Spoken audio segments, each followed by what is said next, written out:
In a time when trends or words and phrases such as quiet quitting, the great resignation, and employee disengagement continue to gain traction, it is super important that we and you as a leader talk about employee engagement, how to create team alignment, and help people see and even co-create and develop their purpose that they have at work and what inspires them to come and to do good work and stay with your team and stay with your organization.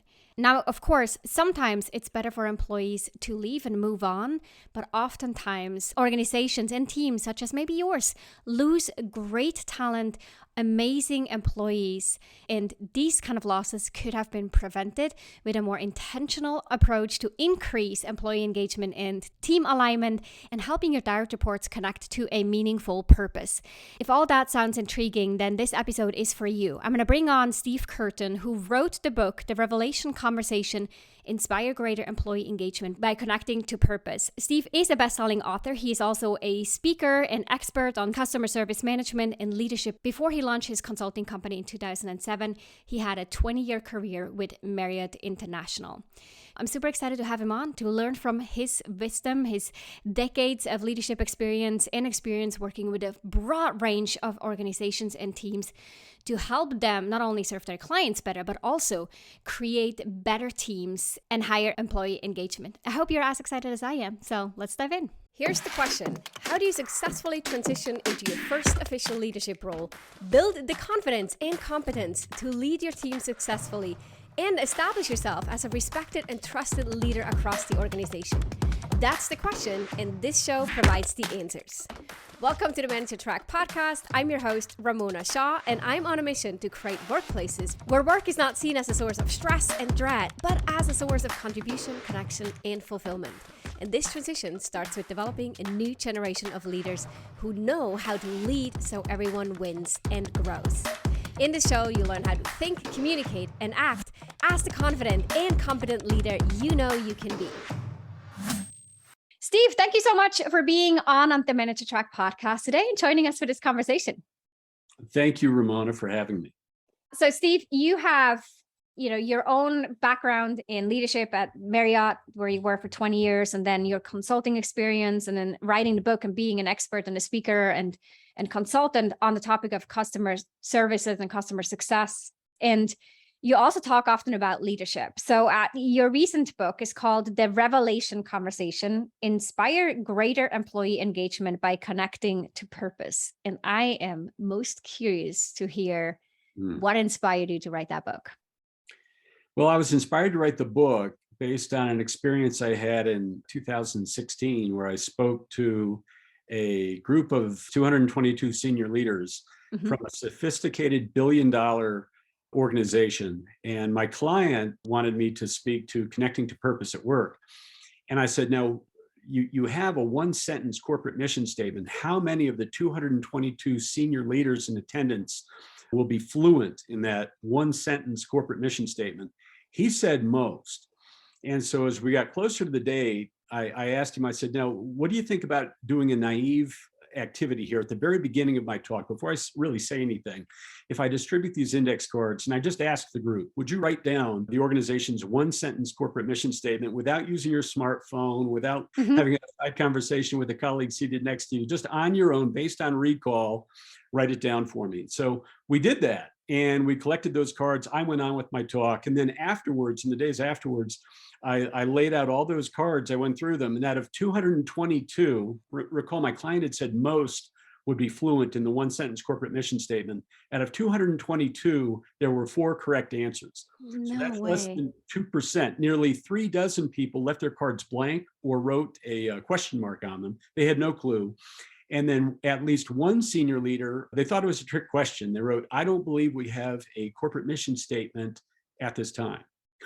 I thought, although most sophisticated organizations they spend time to articulate a corporate mission, vision, or purpose statement, most managers, leaders within those organizations don't know what it is. Yeah. Yeah, 100%. So it's interesting that you then were asked to talk about the specific topic of connecting to purpose. Yes. Right. Yeah. Knowing that so you had that experience, you realized, wow, this is a big gap. But then also, how did that tie into employee engagement? Well, it ties into employee engagement because if you lack purpose, if you lack direction, then really what's left is toiling. And most employees in most organizations toil at work because they lack a true north. Even though the true north may be articulated and displayed on the company website or framed behind a pane of glass and hanging in the executive corridor, their immediate supervisor lacks awareness of it, more than likely. And if their supervisor, their manager, the department head lacks direction, then you can almost guarantee the frontline hourly employee will also lack direction. When you say they lack direction, help me see the bridge and the connection here. Because I'm making the assumption when I hear this, I'm making the assumption that there is sort of the corporate mission statement, but what I'm doing, I feel like is very tactical, is short-sighted. I'm not quite sure why we're doing what we're doing and where we're even headed. And as a result of that, I also don't really see how my work fits into that bigger picture, or I might not even see if I want to buy into it, or I don't feel specifically connected. My heart isn't really in the game, or even I may not see the benefits it has or where this is helping me for my personal career. Are these all, am I going the right direction here? Am I missing something or am I off track? No, you're definitely going the right direction. What you've stated is a very, I think, familiar perspective on a job role. And so what I mean by that is that most employees and most supervisors and managers, most leaders actually perceive a job role as consisting of two parts: job knowledge and job skills. And so the priority is that the employee possesses adequate job knowledge and the employee can demonstrate sufficient job skills. Mm-hmm. If they possess adequate job knowledge, in other words, they know what they're doing, and they can demonstrate sufficient job skills, in other words, they know how to do it, then by extension, they're competent. And that's largely the goal, is to have a workforce that's competent. In fact, most employees that I encounter, whether it's at an airline or a supermarket or a bank, most employees are competent. They possess adequate job knowledge, they demonstrate sufficient job skills, they are competent to execute and deliver the product or service that is expected. So as a result, they meet expectations. They do it all the time. They're competent. There aren't a lot of incompetent people out there. That's not the issue. The issue is that that's how they define the totality of their job role, which leaves a large portion of the job role hanging in the balance. And that is job purpose. So they have job knowledge, they have job skills, but they lack job purpose. Job purpose being their single highest priority at work. They don't know what it is. So interesting. There's an alignment exercise that I'm familiar with, which asks both the manager and the employee to answer the question, what's the purpose of your role? And then they both answer individually, and then they go and compare in a conversation in a meeting. I bet that's fun and enlightening. Right. So I'm curious if we break it down to a very tactical piece of advice or suggestion here for the audience, the leaders who are curious now and they think, interesting. Yes, I do look at my team as or do they have the skill and do they have the knowledge? I'm not sure, how do I ensure that they have job purpose? Is that a way to start? Or what else would you recommend for people to ensure or build that sense of job purpose into that equation? Yeah, well, they need to know what the job purpose is. Yeah. We're making an assumption that because you're a supervisor by title or a manager by title, that as a result of that job title, you now are grounded in job purpose. But as my opening story indicated, out of 222 senior leaders, these were senior leaders, a $1 billion sophisticated technology organization flown in from all over the country to an airport hotel in Chicago. And only 4 of the 222 knew the one sentence corporate mission statement. which, okay, they call it a mission statement. You may call it a vision statement. You may call it a purpose statement. You may call it something else. But that's essentially the true north of the organization. And they lacked awareness of that. In fact, most of your listeners likely lack awareness in terms of, are they fluent in their organization's purpose statement or vision statement, whatever they call it? Maybe they are. I think it's going to be the minority. Are they fluent in the core values of the organization?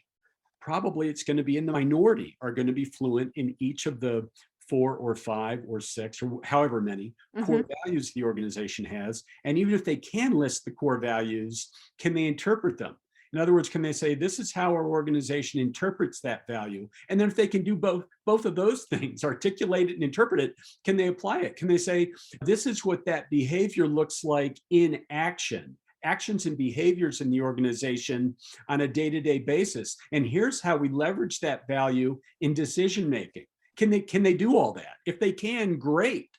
But if they can't, those questions all need to be answered before they engage a direct report in a conversation about purpose. So good.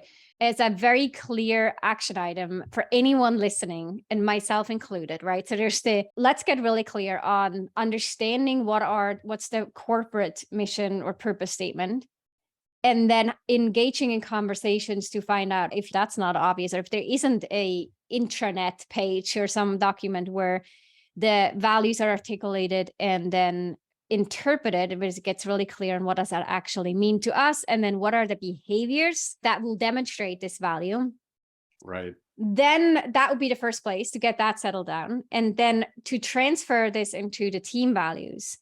And I'm actually curious, when we're looking at the people listening that may not have any say in developing the corporate value or the purpose statement, or even saying like, hey, you know what, we don't have values, or the values are intact, like they're not tangible. They're missing what that actually, the behaviors that are attached to those values. Right. It's a great point to give feedback upwards or to bring that up, but they may not be able to fix that. But what they're able to influence or directly impact is how all this is seen on the team. How do we translate a company set of values and purpose statement and make it, as a leader, make sure that is, regardless of what it looks like on a corporate side, there is a really strong set of purpose statement, team values, and interpretations, including behaviors, in place and made explicit for their teams? What does that look like? Well, it looks like leveraging the existing mission, vision, purpose statement and core values under the assumption, the point you made, under the assumption that those exist. If they don't exist, you also suggested managing up and interacting with your boss or a company founder, depending on how accessible he or she is, the size of the company, how sophisticated it is. These are great conversations to have. And just to make sure everybody's on the same page, because what you don't want to do is you don't want to operate in a vacuum and say, well, I think the single highest priority is this. Well, if that doesn't align with your boss, there could be a problem. Yeah. So at a minimum, I think the conversation needs to be held with your boss and just say, hey, listen, I'm thinking about these things. We don't have a formalized organizational purpose statement, but I'm thinking, why does the organization exist? And have a conversation about that. That's what an organizational purpose statement is. In other words, whether you've articulated it or not, the purpose of the organization exists. Whether or not it's acknowledged or not, it exists. Because if you were to define a purpose statement, it's the existential question of the organization. Why do we exist? You need to answer that question, but don't answer it in a vacuum. You need to have a conversation about this.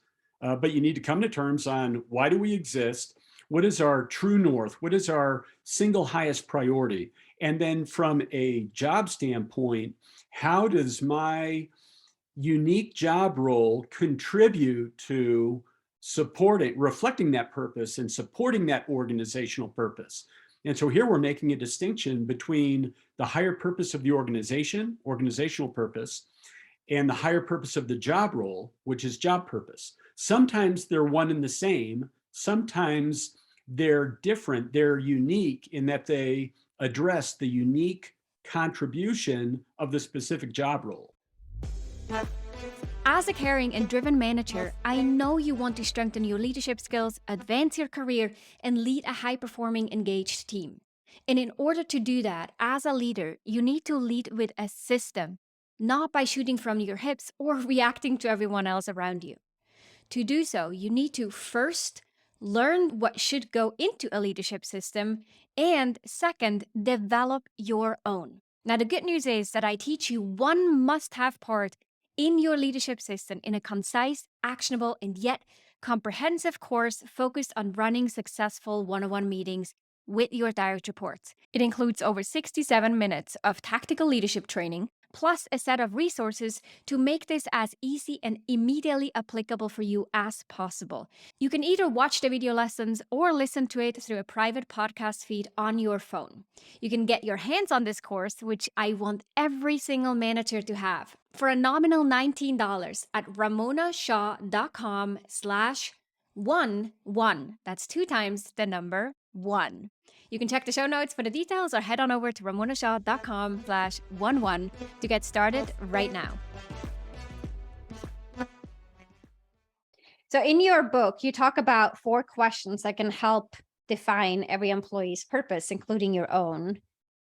What are those 4 questions that you suggest people Well, the to first question is the question that we're talking about right now, which is, what is my purpose at work?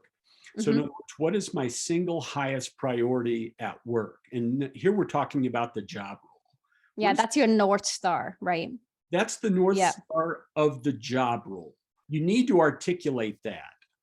That's the first question. What's my priority? And the best way to get at that is, the 5 whys. It doesn't have to be 5, but asking why multiple times is the best way to sort of peel back the layers of the onion to get at the true meaning and significance and contribution and purpose of the job role. And one of the examples that I've used, my background's with Marriott Hotels, is to engage a hotel housekeeper in the question, why does your job role exist? What's the highest priority of your job role? If you ask that question initially, it's going to be to provide a clean guest room. Well, that's kind of a tactical response. It's an obvious response. It also makes a great bullet point on a job description. It can be quantified, it could be ranked, it could be rated, it could be measured. So that doesn't fit the bill for the higher purpose of the job role. So we have to ask a better question. Why do we provide a clean room? Well, to create a satisfied guest. Why do we create a satisfied guest? Well, so that they return. Why do we want them to return? Well, you ask all these questions and you get to, well, perhaps in the hotel world, one of the most significant KPIs on the guest satisfaction survey is intent to return. So the question is getting at, what is the guest's intent to return to this hotel, to this property? That's very significant. It's a KPI, key performance indicator, and it's tracked by every hotel, at least in the Marriott world. And it's a good KPI to track because we want to know what's their intent to return and to repurchase. So if you make that connection between the cleanliness of a room and a customer's intent to return, you can also, by extension, say, hey, if somebody's intent to return, then he or she is a loyal guest. And so why do we want a loyal guest? Well, they have an increased intent to return. They're less price sensitive, so we could charge higher rates. And they're responsible for 80 to 90% of the positive word of mouth or mouse online about a company or about a brand, about our hotel. So what you've done in that conversation with the housekeepers, you've gone from your highest single priority is not necessarily to provide a clean guest room. Your single highest priority is to create a promoter of the hotel, to create a loyal guest who has all those attributes that I mentioned. That's your single highest priority. Having said that, it's not zero sum. It's not provide a clean guest room or create a promoter. You have to do both. And in fact, providing a clean guest room is table stakes to be a competent hotel housekeeper. Yeah. And so when someone, speaking of employee engagement, right, just thinking about someone who's cleaning a room and thinks, I'm doing this because I need to clean the room, that level of engagement and attention to care or detail, or how they respond to complaints or to questions. And I sometimes walk by, I'm like, can I get an extra towel? Could I please get an extra bottle of soap? Right. The way that they respond to it has nothing to do with competence or skill and knowledge. It has to do with how they define their purpose. And so if their purpose is to create loyal guests, they'll for sure give me an extra bottle of shampoo. Right. Yeah, right. There are a whole lot of competent housekeepers. There are a whole lot of competent frontline employees across industries. So it doesn't have to be hotels, across industries. But the distinction that we're making is exactly the distinction that you pointed out. And that is, in addition to technical competency, which yields a clean guest room, what are the other actions and behaviors that are not mandated by a checklist? In other words, you could have a supervisor come in, and if you didn't clean the room properly, that becomes a question of competency and perhaps retraining in order to meet that expectation of competency. But oftentimes we're not dealing with that. We have people who are competent, but what they're not doing is reflecting the single highest priority of their job role because they lack awareness of what that is. But if they are reflecting the single highest priority of their job role, using our example, if they are actively engaged in reflecting the higher purpose of creating a loyal customer, a promoter of that hotel, ask yourself, what else are they going to do besides provide a clean guest room? Are they going to be observant? Are they going to pay attention to detail? Are they going to, when they see you in the hallway, express genuine interest in the guest? Are they going to convey authentic enthusiasm in their work? Are they going to follow up on maintenance requests and follow through? Are they going to, if they see torn vinyl or stained carpet, are they going to point out these maintenance issues rather than overlook them because it's, quote unquote, not their job? Yeah. If they're engaged, they're going to follow through on these things. If they're not, they're not. So if I think about how to actually implement this, and you talk, obviously, read the book, The Revelation Conversation, to do exactly this, but to keep this in a nutshell, and for the purpose of this podcast, if I'm a leader now and I listen to this and I think, yeah, I've actually never I might not be able to recite my company's purpose statement. That'd be first action item. Yes. Second, I've never had the conversation with my team members. I don't actually know if we're on the same page with what is the job purpose. So we should probably have this kind of conversation, but there's probably more to this. And I'm specifically thinking about how to build this into ongoing routines, reviews, conversations, to not make this a one-off exercise. And it's like one and done, and then it gets filed and stored away somewhere and we'll never recite it or review it together. How do leaders create this kind of culture that's purpose-driven on their teams? Right. Well, to your point, there needs to be an investment of time. And I'm not just saying this to sell a book, but you need to be girded. I mean, there's a reason. What we're getting at is you need to hold the revelation conversation with your people. But initiating the revelation conversation is chapter 4 in the book. So in other words, there's some groundwork that needs to be done through chapters 1, 2, and 3 about revealing the totality of the job role. Comment I made earlier is that we have awareness about job knowledge. We know what to do. We have awareness about job skills. We know how to do it by and large, but there needs to be a conversation about job purpose, which is why we do what we do, the way we do it at work. And in order to initiate the revelation conversation, which again, it's the cornerstone of the book, and it's also chapter 4, is you have to be able to be fluent in core values. You have to know how to interpret those values. You have to know how to apply those values. You have to know how the job role connects to the higher purpose of the organization. If you have a mission, vision, or purpose statement, you have to know the single highest priority of the job role. And you do that by asking the question why, as I shared in my example, to go beyond the veneer to the true highest priority of that job role. You have to do all that in chapters 1 through 3. And then Mm-hmm. in question 4, in answer to your question, is you initiate the revelation conversation by simply asking your direct reports individually. This is not a group activity, this is individually. So it's done more frequently and less formally. Mm-hmm. And what you would do is you would approach them and you would say, would you describe for me, from your perspective, your job role, what your job entails? Mm-hmm. That's the question. And then we keep asking the why, right? Until we really get to that purpose statement. Just to clarify, the 5 why activity is something that's done in advance of the revelation conversation. So in other words, you know what the highest single priority Gotcha. is Yep. before you initiate this. Okay. Okay. And this is all covered in chapters 1 through 3. So by the time you get to chapter 4, you're just asking that question. And what they're going to say in response to the question, would you describe for me from your perspective? So it's from their perspective. And there's really no wrong answer here. You're not fishing for an answer. Would you describe for me, from your perspective, your job role, what your job entails? I've asked this question a lot as a part of my consulting practice. And what people will typically say is the bullet points of their job description. In other words, they'll describe their job in its totality in terms of job functions, what they do and how they do it. It's like the bullet points of their job description. And then I'll wait for them to end, and I'll usually say, is there anything else? And they might add 1 or 2 more things, or they might say, no, that's about it.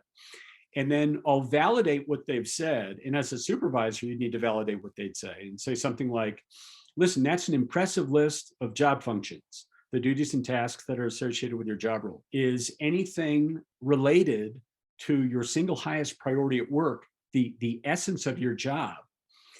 And you have to take responsibility for that and say, if that's how you describe the totality of your job role, just strictly in terms of job functions, then I, your supervisor, have described your job role to you incompletely.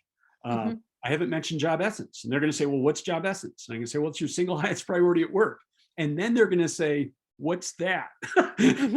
And then that's where you have this conversation about your single highest priority at work is, in our other example, we said to create a loyal customer, to create a promoter of the hotel.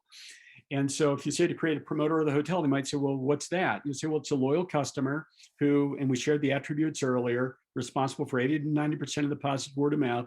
They're less price sensitive and they have higher return or repurchase rates, which is good because of that intent to return question on the guest satisfaction survey that everybody's aware of, by the way, because it's an important KPI that's posted, tracked, measured, and celebrated, hopefully celebrated.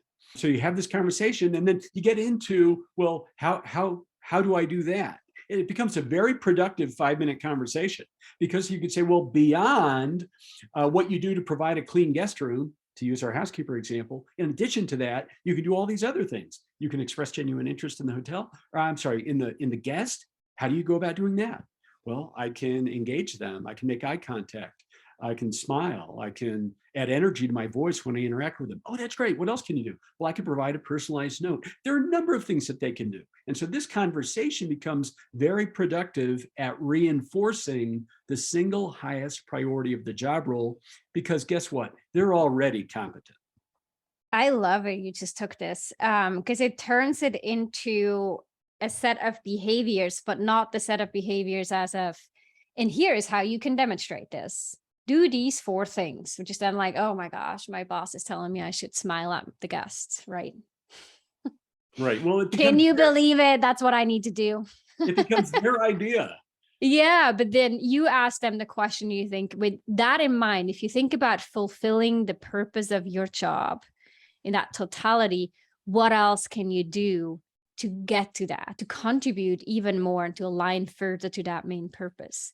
And then let them come up with the ideas and what they could do.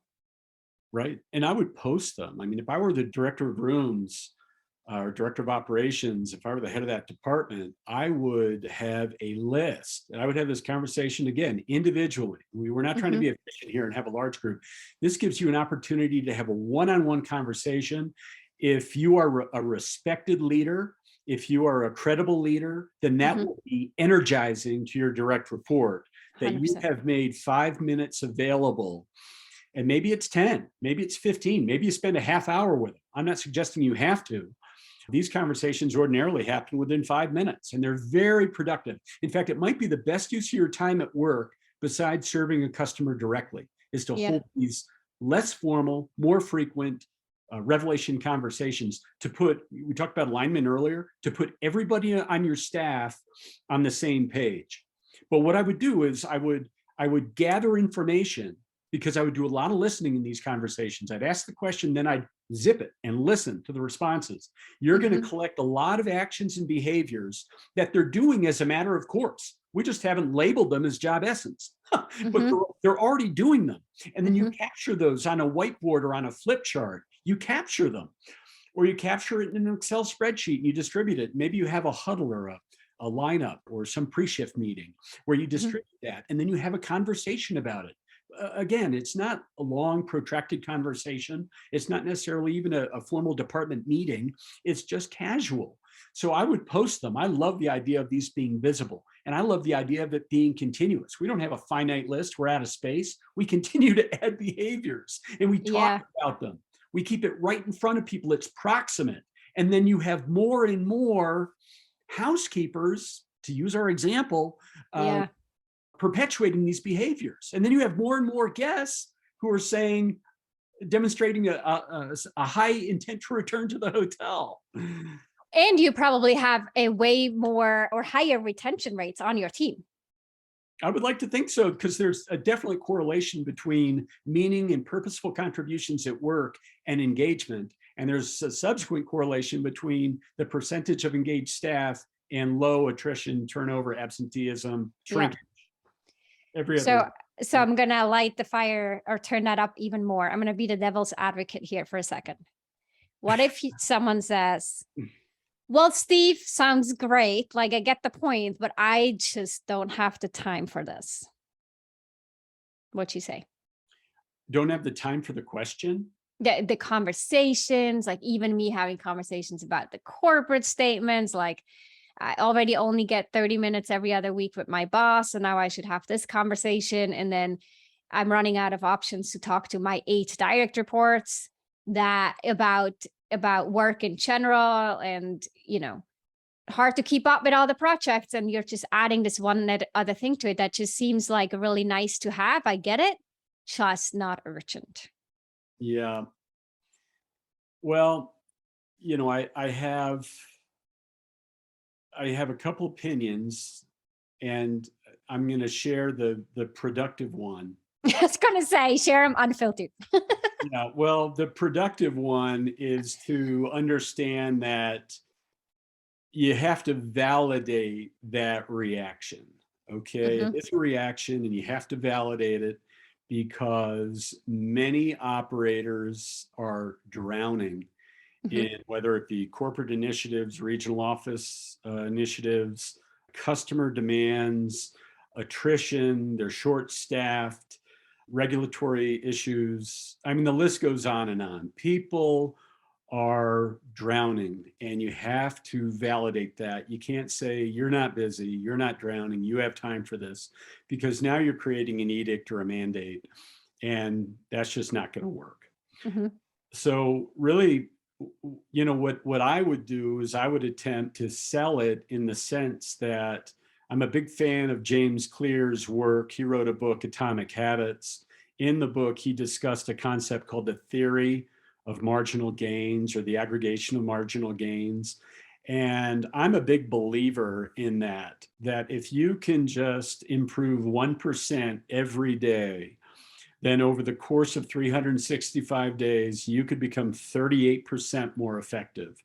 So whether you spend that 1% reading, or you spent that 1% conditioning, or in this case, you spend that 1% of your time engaging your frontline employees in a revelation conversation, I think you can increase your effectiveness 38% over the course of a calendar year. 1%, if you're talking about an 8-hour day, is about 5 minutes. And so if you've got 5 minutes in your day, again, we're not talking about pulling up a chair and scheduling an hour conversation. That can be overwhelming. But I think most reasonable leaders, most reasonable listeners to your podcast are going to say, you know what? I've got 5 minutes. And so that's what I would try to sell. I would just say, try it. I'd say try it for 21 days. What do they say? You could form a habit in 21 days. Why don't you try it for 21 days? If you don't feel like you're getting any momentum, let's revisit this. But just try it for 21 days. I like the odds of you coming out on the other side of 21 days and rolling into a 22nd day with progress, with momentum, with movement. Mm-hmm. Yeah. So having these, just starting with small, like one conversation at a time, one 5-minute chunk to capture your notes or think about something ahead of time, and have that sort of as a side track running, but to use that momentum over a course of 21 or 30-day time frame. Yeah, forever, really. Yeah, totally. But we'll give you 3 weeks to start. Yeah. To see the ripple effect, because I do think too that so often thinking about the leader's job purpose, right? If you even start there, it's easy to say as a leader, what my job purpose as a leader is to deliver results. Well, we could talk about, results through others, and then how do you do that? And then it may get to the point where actually you deciding or not deciding, but you having these job purpose conversations is very much in alignment with your own job purpose. It may be actually just one of those action items or behaviors that would make up that essence of the job.